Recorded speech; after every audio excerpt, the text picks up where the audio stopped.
Welcome to reality. Why we're laughing right now? It's because we thought we were live. We weren't. Here we are. Welcome, everybody. Good evening. Welcome to Reality Speaks TV. I am Sparkle Denise, and joined by two lovely co-hosts. And I want to say peace and power, family. Today is Sunday, November 2nd, 2025. And welcome to Reality Speaks TV. And thank you for joining us. This is actually the finale of our Civic Power Series. And we actually collaborated with The Voice Beyond the Voice, right? Excuse me. The Voice Behind the Voice. With Heather, and we teamed up to have this civic series to, pretty much provide information about local politics, help people get engaged and empowered to actually, utilize our voice. So today is actually part 7, which is titled Feeding the People and Fueling the Vote. Tonight, we're bringing community and civic awareness full circle, because what's happening in our nation right now isn't just about food, it's about fairness, access, and accountability. So across America, families are worried right now whether or not their SNAP benefits will come through this month. But we're here tonight to remind you we are stronger together than any system that fails us. This conversation isn't about panic, it's about preparation. It's about wellness, empowerment, and making sure no voice and no table is left empty. As we approach Election Day, we're also connecting the dots between what's happening in our kitchen and what's happening in our voting booths. Because civic power doesn't stop at awareness, it moves through action. I'm honored to have some incredible voices joining me tonight who truly embody community, care, and leadership. Heather Wasielewski, creator of Every Voice Utica and candidate for City Council at Large. Sister Teoka, she should be joining us. She's a community leader and wellness expert. Chris Sutherland, activist and advocate for social justice. Together, we'll talk about how to feed the people, fuel the vote, and nurture the souls of our communities. So grab your notebook, tag a friend, and join the conversation, because tonight we're not just speaking the truth, we're serving solutions. Welcome to Reality Speaks TV, where awareness meets action. So before we move along, I would like you two to introduce yourself. But first, I have an icebreaker. You can introduce yourself and answer the icebreaker question. So, if you could feed the world one thing, what would it be? So I'm going to start with me, so you guys can, think about what you want to say, right? So I guess I'll feed the world a fusion of peace and chaos with a side of laughter.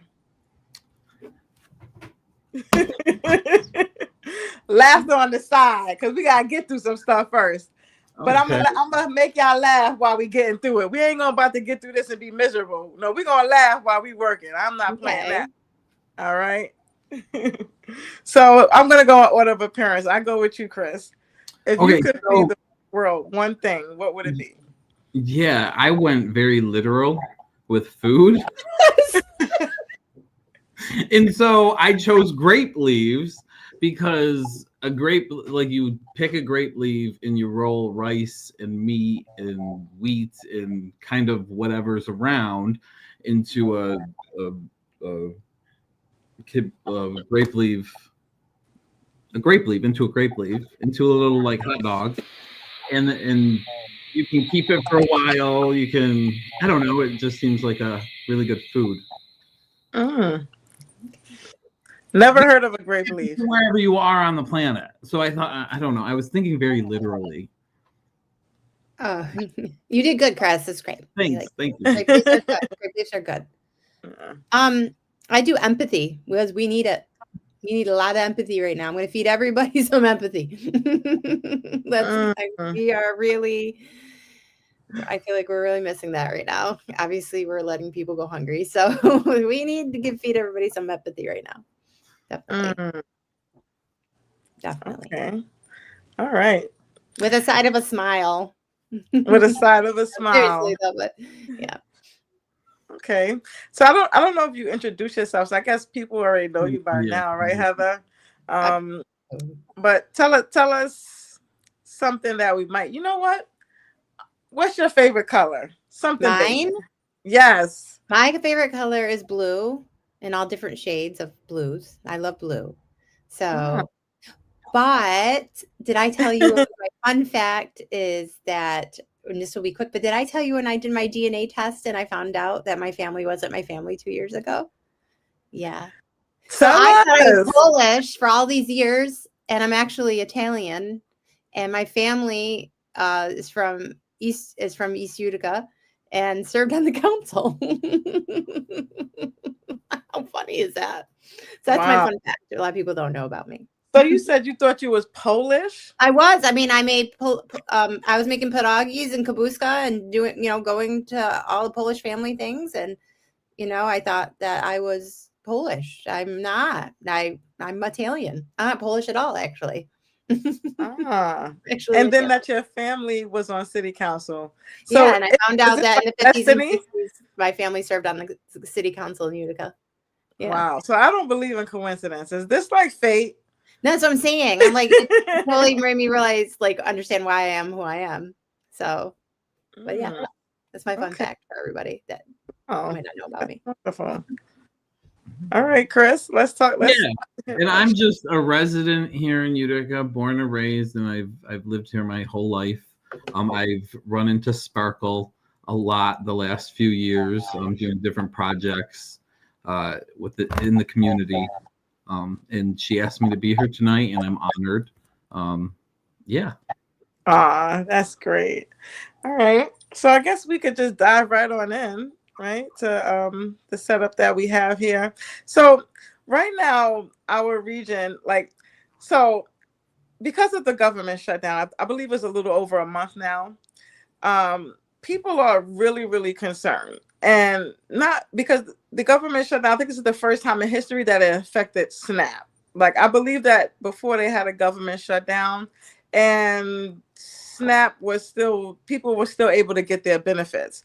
So this time around, there's no benefits. There's no SNAP available. I believe Governor Hochul spoke recently about releasing some funds, but I'm not sure if it's enough to cover the region. So I kind of wanted to talk about that. Heather, we usually talk about local politics and importance of talking, but this this nationwide, countrywide issue is actually affecting us locally too, because people, I think New York State is one of the most saturated states. And it's so many people here. I don't know about where we are because we're upstate New York, but New York City, upstate New York, Rochester, Binghamton, you name it, we're all being affected by it. Have you all heard anything from the community? And Chris, I know you work with the community. Heather, you're out there canvassing. Have you heard any distress from our local neighbors? I think sometimes you don't feel it until a little bit after it happens. It's because people have money right now. But I think because right now people have money, so they're not without yet. So I don't think it's quite hit that their SNAP is not going to be coming. You know what I mean? I think a lot of people they're talking about it and they feel a little angry. But right now they have some money and they have some food. So I don't think it's quite sank in that this is actually going to go through and this is actually going to happen. But I do know local food pantries are worried, because they can barely handle the normal times with food. So I do know that I'm not necessarily hearing it from people yet, but I am hearing it from organizations. I've heard it from shop owners and store owners businesses that are, a large portion of their 40% of their sales are SNAP. So they're worried about a direct hit. But I think a lot of us have been through the ups and downs of all the federal funding back and forth for years. So it's kind of an inevitable that we're just, I don't know, here it comes again. Here it comes again. And for everyone who's watching, if you are someone you know is impacted you can check your state SNAP updates at fns.usda.gov/SNAP/STATE -directory. And that was long. So I'm going to put that in the comments. So that way you can check for your state. And you can also find local food banks through feedingamerica.org or dial 211 for immediate assistance. So, knowledge is nourishment. So please share the information widely. I will be sharing it here, and I will also be creating a special social media post. So people who are watching, stay tuned so you can share to your neighbors. So I was going to go now, Heather. You've been working to educate citizens through Every Voice Utica, and you're running for city council at large. Can you help our viewers understand how voting connects directly to the kind of issues we're talking about tonight? So obviously the council has no control over what is going on at the federal level. However, when it comes to voting, we've elected these people. You know what I mean? So when people are saying like their vote doesn't matter and things don't matter, they do. We're electing these people in office that are making bad decisions like this right now. So are you asking me though how it affects at the local level? Yes. Or like an idea. Okay, so a comparison. So I'm trying to think how I could compare that to like what's happening on a federal level. So I don't know where I would go with that at a local level. Are you asking why their vote matters at the local level, or is it? So I guess I'm asking like,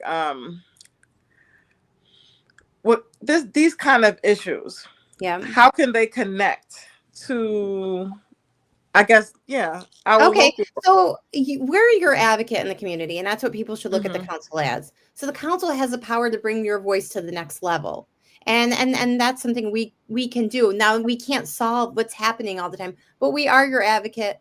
The council is your voice. It does not hurt for them to make resolutions on behalf of supporting things on behalf of the city that goes up to our governor, that goes up to our congressperson. Those are things that the council can do, showing that, we want to make sure that there's SNAP. We want it. The City of Utica Council supports that we should have SNAP. That's our way of utilizing our voice as a city on behalf of our community. So that's one way that the council can. It can't change it, but we can send a resolution up making a statement that we think this needs to change, and that we support our food pantries and all of that. So that's one thing we can do. So that's definitely our way of the council be able to use their voice on behalf of the city. Okay, thank you. So I don't know. I haven't been to a city council meeting in a little while. I don't know if you have, Chris, but I'm wondering, is anything being said at the council? Maybe that could be a question for Jack LaMedico, who I didn't have opportunity to invite him into this call tonight, but I actually should have, because he could have helped us shed the light on, like, maybe if there might be some talks about what's going on at the city council or not.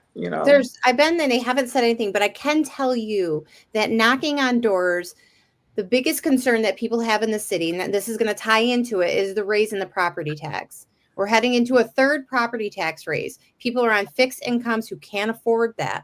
Now losing SNAP and having that, hiring a property tax hires your rent, hires your property tax, hires leases for businesses. Then we take away SNAP. We're really hurting our community.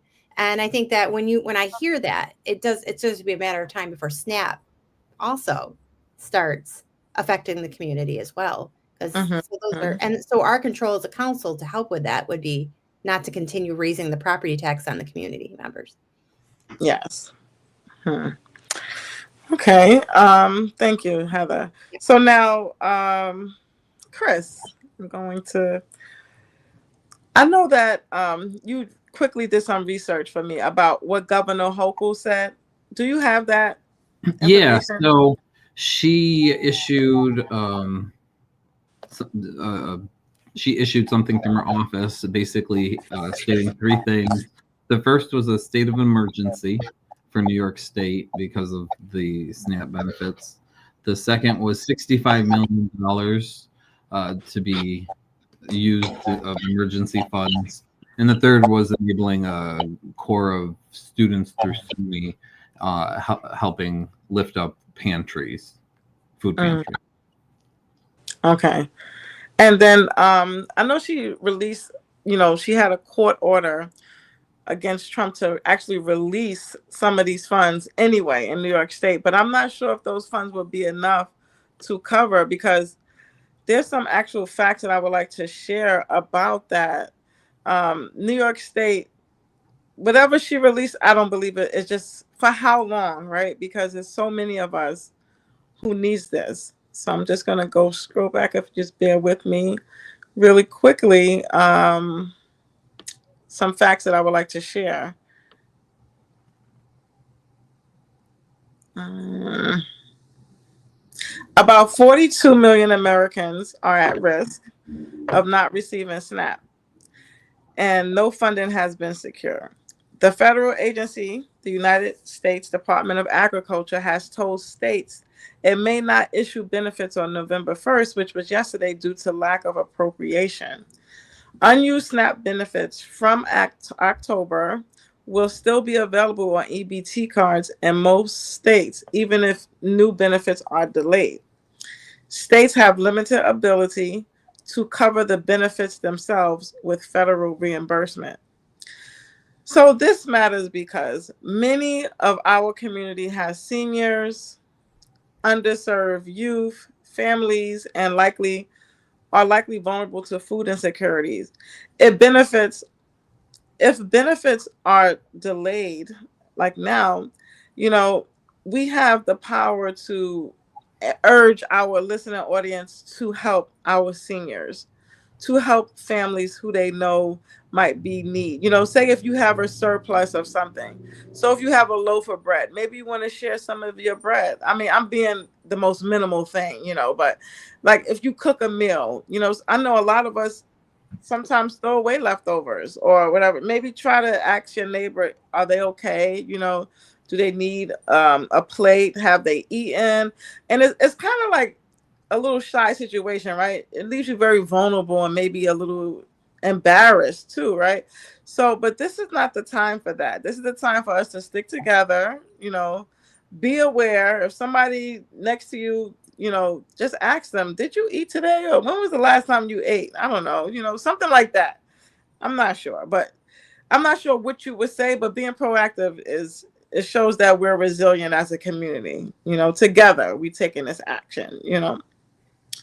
So, I have some resources and websites that I would like to share with somebody, but it will share with everybody, but it'll probably take me a really long time. So I'm just going to prepare a post with all of this information and put it in the comments so you can just click on these links.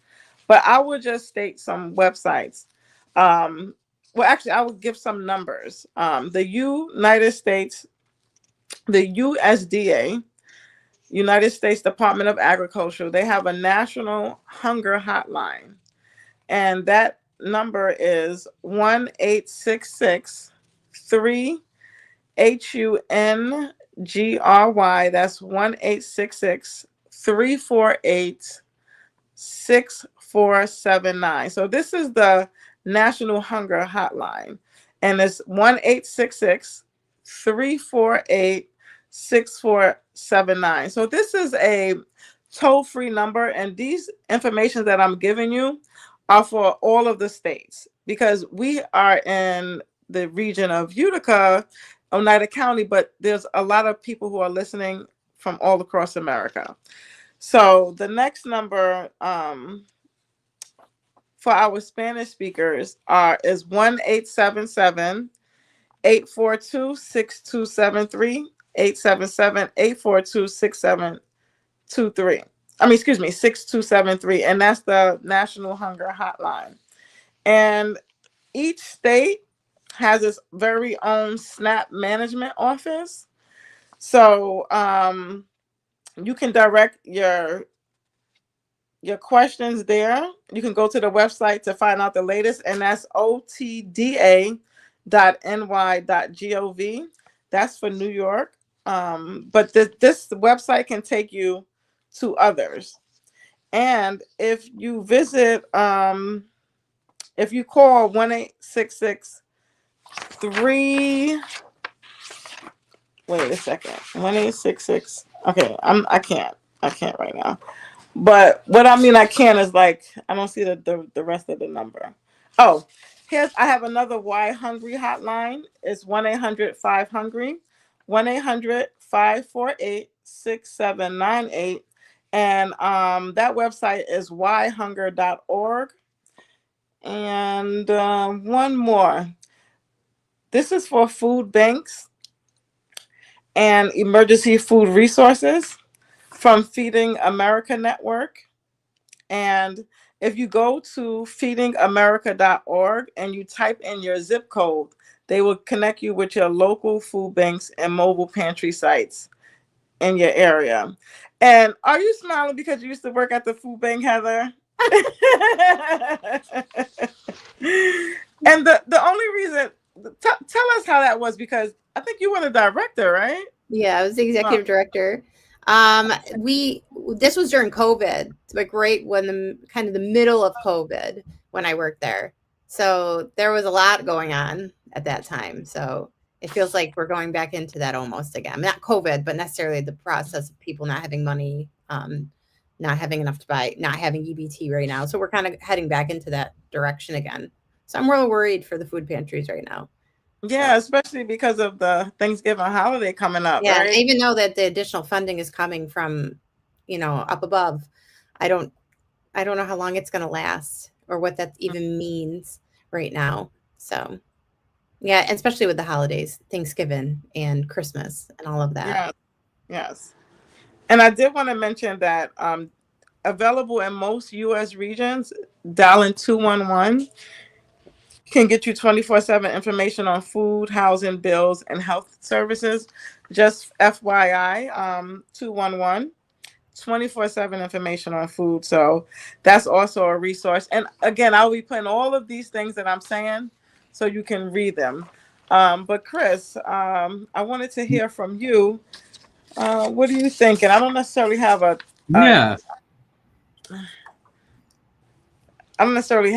question for you, but I wanted us to segue back into, because election day is coming up, but I wanted to know if you had anything else to say about this. Yeah, thank you. I appreciate that. I have a question for you, Heather. As a candidate, talking about this topic, I had spoken before about this kind of reoccurring dialogue of food insecurity and whatnot. And you just recognize that there with the food pantry with COVID and now kind of going back into that. And also SNAP being federal and those funds not being really anything council or the city has a hand in. What do you see as things to help us get out of this really fragile state we're in? Because every time this happens, we're crippled as a society, as a moving body of people. And so I almost see just we talk, me and Sparkle talk about it all the time, apple trees lining our streets, and just food sufficiency to the point that when this happens, we don't even recognize it as a blip in our microcosm here. But what other things do you see as a candidate and on Common Council, and pretend that Common Council is helpful and productive and could do everything it could do? I would like to hear that. What are the yeah. So I'm not on the council, but I can say that one of the things we would want to do is make sure we budget good for our city, as in saying we can't have another property tax increase. That's one, because we already are having people feel the property tax increase, and they're on fixed incomes. We're going to see if we're looking into a third one. So we could see rent increase. We can see obviously the property tax increase. We can see business leases increase. So we really want to make sure that we hold the line on that first.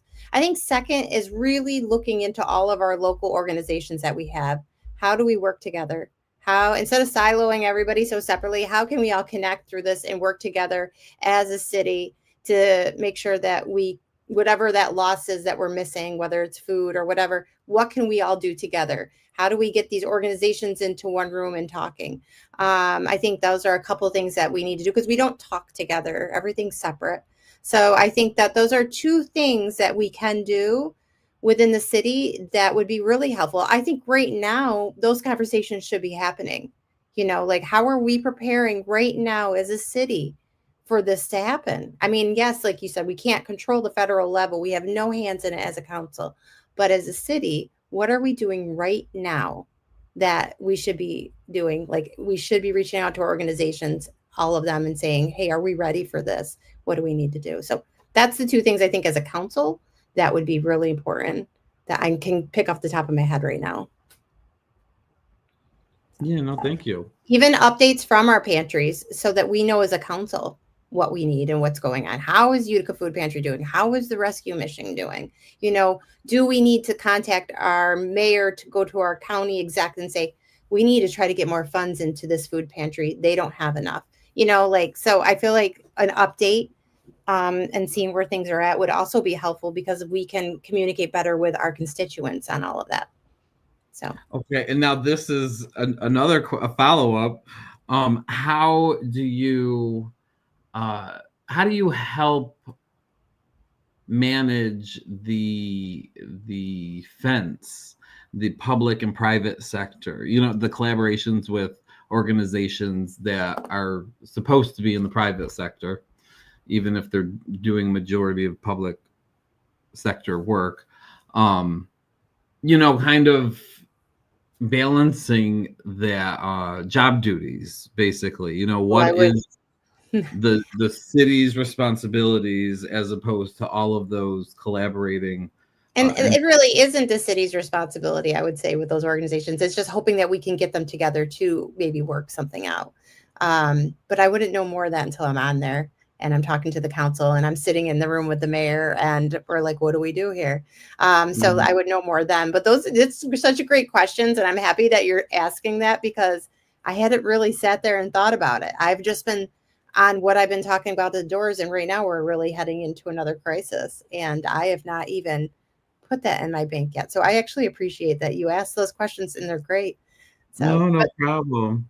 Yep. And I guess an example that I can see is like with all of the updates at certain parks, they're wonderful in and of themselves, but the thinking about the hours, the days, the months, the weeks that a grant writer was in their office at City Hall working on the splash pad and the Frisbee course and the this and the that, they weren't focused on fixing sidewalks, which then our law enforcement uses an excuse to target people in the street. So kind of bringing in the reins of trying to do everything under the sun. And really focusing on what is the job of City Hall. What are we supposed to not even comment on or even think about? Yeah. So for the council, what exactly is the job? Is maintaining parks, making the budget, making those are kind of like making sure your trash is picked up, making sure your neighborhood's getting cleaned up. So it's very limited. I mean, we do like laws and legislation, but it is very limited on what we can and can't do on that. But when you say, but just so you said, no, the city doesn't have an actual grant writer. So we need one. We actually don't have a grant writer in City Hall. We have one that works in economic development, but there's an actual grant writer. So, yeah. That's all I got. No, no worries. So are you working there now or what? No, I'm not. I just go all the meetings and I'm running. Uh-huh. But And she also, before, just not to cut you, I wanted to remind him of Every Voice. So I the teach platform. Yeah, so I teach people how local politics works, how to break down legislation, how to find your council person, all of that. That's what I do. What I did for a long time. Yeah, I've seen a lot of your videos. They're great. So yeah. Okay, so now, Heather, here comes I don't know. I was supposed to go vote. I think they close at 8 or 9. I think I might have to wait no, till you're actual done. They close at 6. Oh, they close at 6. See, Yeah. I missed that vote.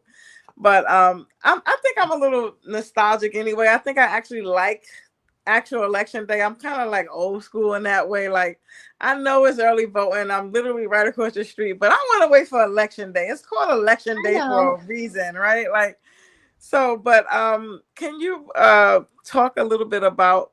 I see that you made a post about the different districts. So we're in our. I want to take it back home to our region guys who are listening. I want to make it more centralized because people are actually listening. I was sharing with Chris some of the numbers. We're 6,000 plus listeners. She has a ballot. I printed out my ballot. And Heather's on there. Where is it? Oh, wow. Right here. Well, I'm a teacher, and so I think it's really important to show people what it looks like ahead of time so you know what you're kind of doing. That's what I did on Facebook. I took each ward and I put a sample ballot of their ballot on there just because it makes you feel a little bit better when you go in. If you don't necessarily know what's going on, you can actually look up these people and see if you can find them anywhere. So or know a little bit about it before you go in.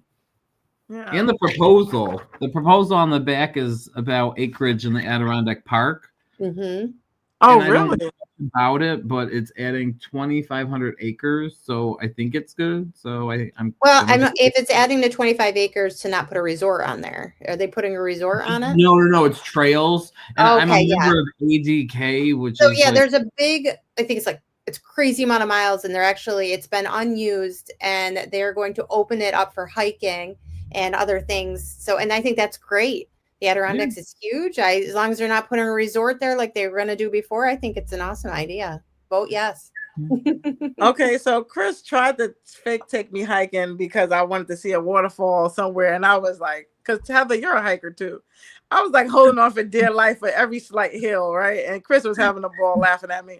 But it was very icy. Yeah, it was. Thank you. It was icy. Yeah. But I want to know, what does that even mean? What you just read, what is that all about? What is that proposal about? Because I'm trying to figure out, should I be voting yes or no? And the listener audience probably want to know too. Yeah, so it doesn't give too much information on the proposal, like on the ballot. So the front has all the people's names, and on the back it has proposals. So some years, like I think one year we voted about the library tax. Yes. We decided yes or no. And so they put different ones on, and so it just says amendment to allow Olympic Sports Complex in Essex County on State Forest Preserve land, allows skiing and related trails. It doesn't give much information, but just enough. And I looked it up, and it's supported by organizations up there that are environmentally friendly. So I think it's a good proposal. But yeah, that's what it looks like. You're on mute, Heather. So they want to build a ski resort. I need to look into that again quickly. It's trails. Oh, it's trails. Okay. Okay, so you're familiar, Chris, because you said something about the ADK. Yeah, the ADK is Adirondack Mountain Club, I think. But yeah, it's all environmentalists and trail hikers and whatnot up in the high peaks, and they're advocating for it. So they're advocating for trails? Yeah. It's not okay. Okay. So that's good to know. So yeah, give them trails.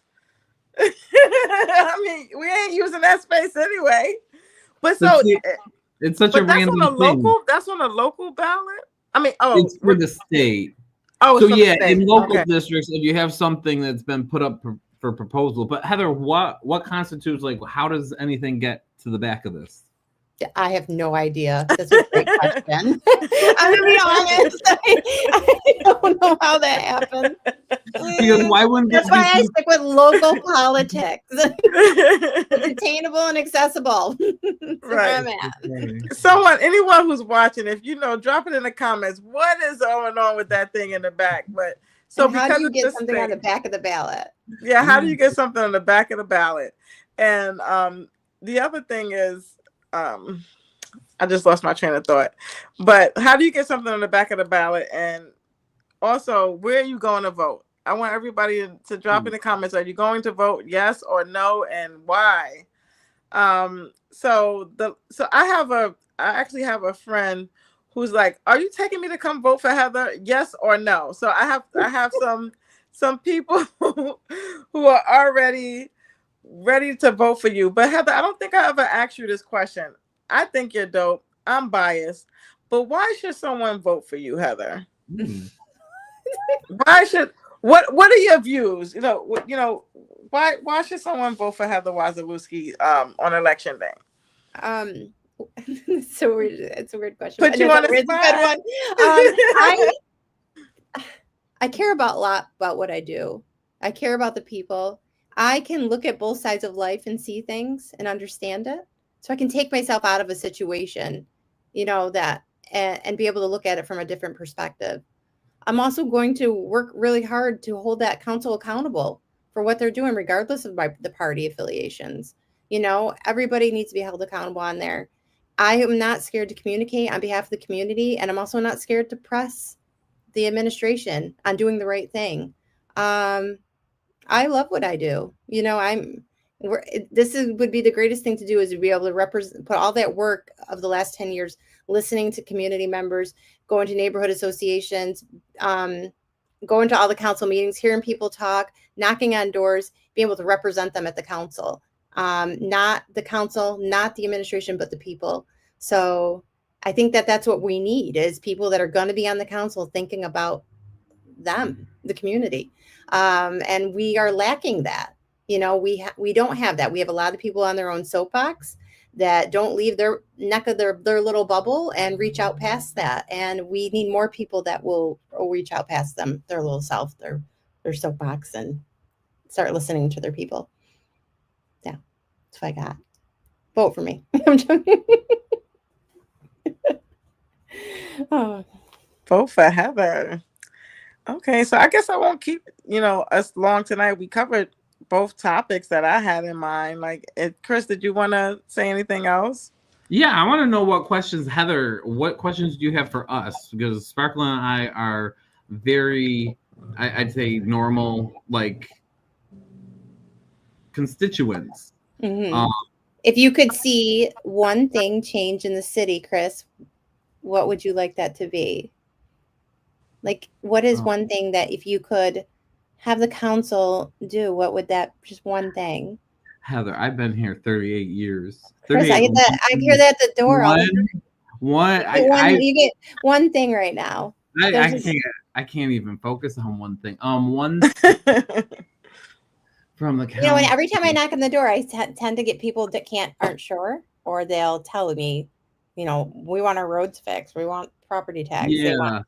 So it's been a really rough year and a half. I'm really close to Nyamwe's family.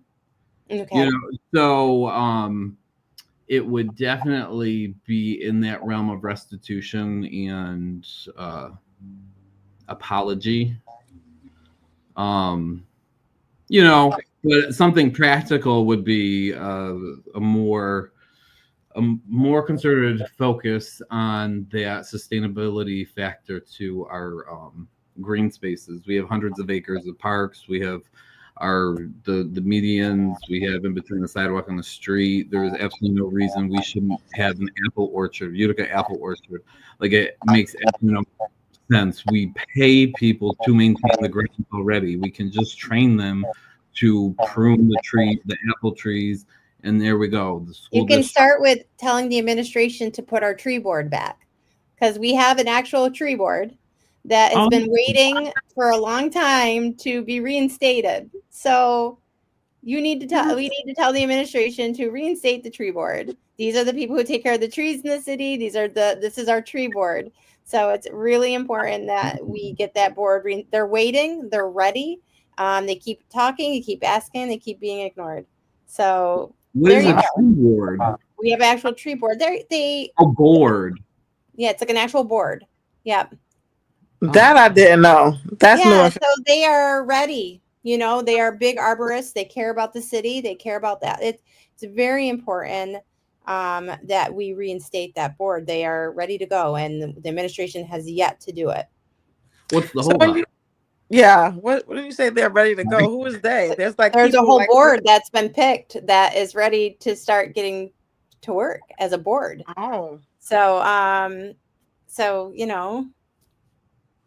talk to your council and say, hey, where's the tree board? And have them advocate to the mayor to get the board going.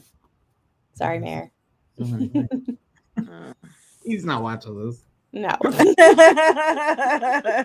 He should be. You never know. We have these numbers don't lie. It's up 41K viewership in 30 days, right? And we're averaging about 6,000 viewers per week, right? So they're watching. Somebody's watching, right? Somebody is watching. And the majority of people are watching is right here in this region. It's not, we do have people in other states watching. Cincinnati, shout out to Cincinnati, Ohio. That's my mother's hometown. I love my family. I know it's y'all that's making my statistics go. And then my family in Nigeria, the same thing. We have people in Nigeria who's watching. And we also have people in Australia who's watching, people in Japan who's watching. I don't know those people, but I'm sure I'm related to them somehow, some way. Love y'all, family. But locally, it's at least, I think, 60 to 70% of people watching locally. So somebody here is watching. Okay.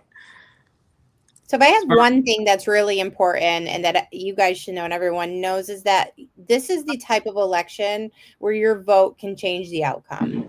Literally, we've had people who thought they lost the election and won by absentee ballots. We've had people who've only won by like 12 votes.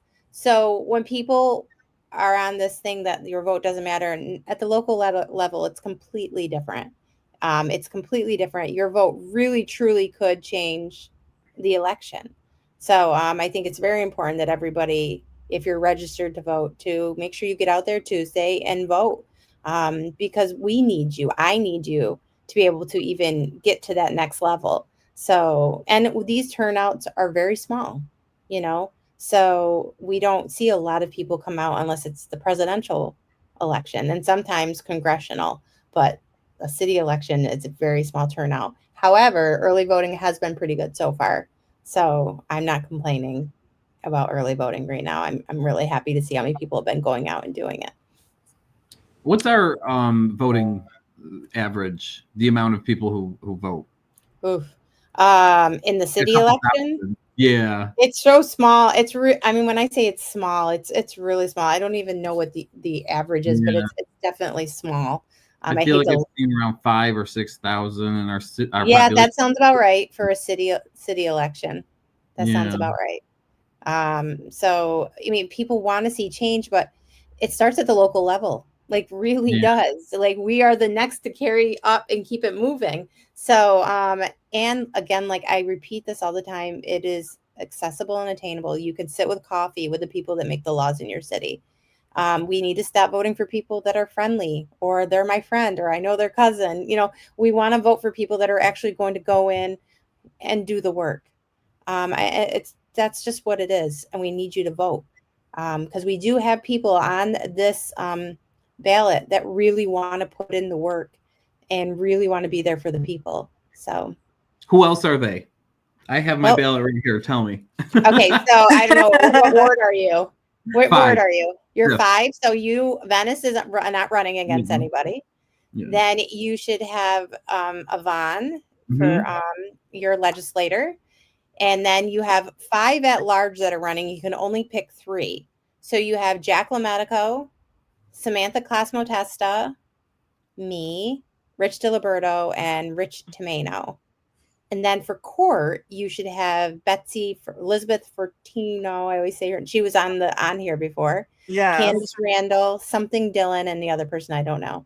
And I Right. don't know who the Republicans are. Sorry. Don't be sorry for that. Yes. And and I'm a big, not to tell people who to vote for, big Candace Randall and Elizabeth fan. I'm telling people who to vote for. I'm telling them Candace and Elizabeth. Yes, Elizabeth and Candace are awesome. Yes. They are the vote for those two. They're the best. Yes. Definitely. I think that's they all were here. Yeah, they were here on this. Anybody who would any face you see here and they running, you better vote for them. I said you better. No, I'm just playing. I love it. But they showed up here. You two know that how I am personally, but they showed up, right? So they were listened to. They said why they would be good. They told us where they went to school, and we learned all about them. As a matter of fact, it's my goal tomorrow to make a condensed clip of everything everybody said so far, so I can share with people. I don't hold my breath on that, y'all. I ain't gonna hold you, but I'm gonna make it.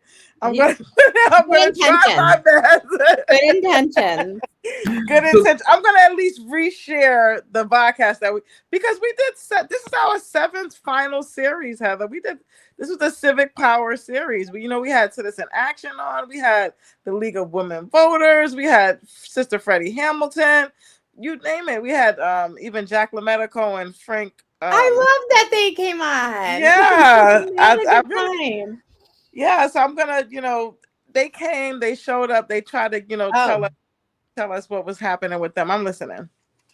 No, on your ballot is 2 for comptroller too. Seminaro and Frank Miola. Yeah, Frank Miola. He pulled up too. Been working hard. Yeah, very hard, knocking doors, calling. He's also our city chair for our party, for the Democrat. Oh, okay. Yep. And Jack's got your back. Always. Before I forget, I just want to shout out to our brothers and sisters from Nigeria watching. Thank you, and sorry for the crazy that's coming from DC. It is not what any of us here want. But my love is with you guys. Thank you. And this is all brand new too, mind you. 2 days ago or something, or yesterday I read about that. I'm like, oh my goodness, it's never stopping. Like, what next, right? So prayers for Nigeria. Maybe I'm thinking that maybe I'll have some people from Nigeria come on and talk about what's happening there, if they possibly can. I'll see what I can do, because we want to hear from you too, right? So I guess that's it, you guys. I'm not going to keep you too long. It's 48 minutes. Anything else you want to say? I just have heatherforutica.com there for people who are watching at home. Go to her website to see what she's all about. She's dope. She just got on it. Oh, wait. Heather, can we give a review about that NAACP? I'm bummed. Chris didn't come. I was telling him a little bit about it. Heather, you was one of the honorees. That was well deserved. I just happened to have it next to me. No, it was great. Were you getting emotional? I thought I saw some tears or something. I have a hard time being up in front. I like to talk, but and do this. I have a hard time being up in front of. So, did you just clap? Yes, the audience. I have a hard time being up there. So. Congratulations. Yeah. But that means a lot. What does that mean to you to get honored from the National Advancement of Colored People? When they talked about up front, they said, you don't sign up for it. They ask you if you want, you know what I mean? They come looking for you and they notice the work you do. And you don't really think about it. Sometimes some of us, we just do the work, we advocate, we go out there and we do it because we love it and we care. So, and then all of a sudden when you get stopped in your tracks with something like this, it's like, it feels nice to see that people are seeing what you're doing. But it felt really good. I was happy. I was really happy and honored. And I was up there with some really great people too. Yes. So, so that was that. I think that was what made me feel good. Was I was standing up there with people that I respect in the community, and I felt honored to be with them up there. And to know we're doing it. We're all just Yes. doing Shout it. out to your fellow honorees. If I forget anyone, I want to give them a shout out. First, I want to say thank you to Sister Freddie Hamilton. I was a guest at her silver table. It was dope. And it was at the Irish Cultural Center, right? Yep, So I didn't go last year, but this year I'm like, oh, this was good. The food, and they had salmon. Anybody who knows me, that is my favorite that's fish. my Fish is my favorite. favorite dish. I had no business taking 3 pieces of salmon and took it all the way down. It was So good. it was good. So shout out to them. And then from the fellow honorees to the keynote speaker, Giovanni Gio, because that's what I call him, because I'm not about to do that to his name. Harvey. He had a lovely speech. And then the fellow honorees, we had James Paul from, he got on it, and they talked about Black Acres, which I think is dope. Yeah, so Cornhill great. already is a food desert. The soil is questionable, and you came up with a way to solve a problem in the food desert, and then you're not for profit. Yeah, Are you familiar, well Chris, with earned. Black Acres? No, I Yes, mean It's I on know a container of it, and I know farm. James and Yeah, Olivia, but I'm sure yeah, it's. I mean, I've only heard good things, and knowing the two great. of them, I'm sure it's amazing. yes. And then who else? Kay Clo. You definitely know Kay. Hmm. She also got honored. A story of resilience. Being a refugee. She's a refugee on a rise, and she's making it. uh they mentioned that. I don't even know if that even matters. She's just dope, period. So she's young too. I think she's still in Yep. her 20s. Shout out to Aaron Woodman, who's the vice president. Aaron, you really came through, with the host. He really looked well too. And his mom, Aaron, when she Oh, was she was funny. I never even knew she was so funny. I had to tell She's her, like, she was hysterical. hilarious. And then who else got honored? Um, The Junior Frontiers, yep. The a Women's Democratic dynamic. Committee, Yes, they're doing so many great things. And who else? County Women's Democrat Committee. The Oneida County Women's Democrat Committee, and Reverend then Jill Farnham Yes. Us. Oh, yeah. Reverend Jill Farms. Is it Farmhouse or Farms something? yes, Farnham Yep. Us. she got on. She was one of the honorees. And are we forgetting anyone? I just want to give everybody their props. I But don't think so. I looked it up on the Rome yeah, I site. think that. Yeah, so yeah, everything, and then of course, Heather, everything was just wonderful. I really enjoyed it. It got me out the house. Um, it felt good. All right, so I'm just gonna close this out. Anybody else? Anything? Everybody's good here. We good. We That's good. good. We good. We'll be We're good. back. So this was the final. Feeding the people and fueling the vote. Right. So I'm gonna vote. miss it. Yeah, we might come back. If you run again, we're coming back. Matter of fact, we're coming back when Chris runs. He's Oh gonna wait no! till Denali Oh gets a little no! older, but Oh no! Oh no! Oh no! do you know Heather used to tell me no too? Now look at her. We over here having Civic Series 7. Yeah. Sparkle, how long have I been telling you no? It's been what, 15 years? I've been saying no. Yeah, no. Okay, yeah, you're right. You have been saying no for a long time. To your point, you have been saying no. Okay. I'm better in the garden. Keep me with my flowers. Beautifying this wonderful world we live in. So, family, tonight we didn't just talk about food or politics. We talked about power, the power to care, the power to organize, and the power to use our voices for change. We know times are hard right now. Many of us are worried about our SNAP benefits, about how we're going to feed our families, most especially during this holiday season. And that's real. That's real. But also, what's real is us, our compassion, our creativity, our unity. That's what's keeping our communities alive. So, as we close this Civic Power Series, I want you to remember our civic power doesn't end when we turn off the cameras or when we leave the polls. It continues every time we feed a neighbor, share a resource, and Chris, speak truth to power. Woo! Election day is coming. Your voice matters. Your vote matters. And together, we can make sure every table, every child, and every home in our community has what it needs to thrive. A special thanks to our amazing guests today, Heather Wasielewski and Chris Sutherland, for your hearts, for your leadership, and your continued commitment to truth and to community. And special thank you to Every Voice Utica for partnering with Reality Speaks TV to make this finale a movement.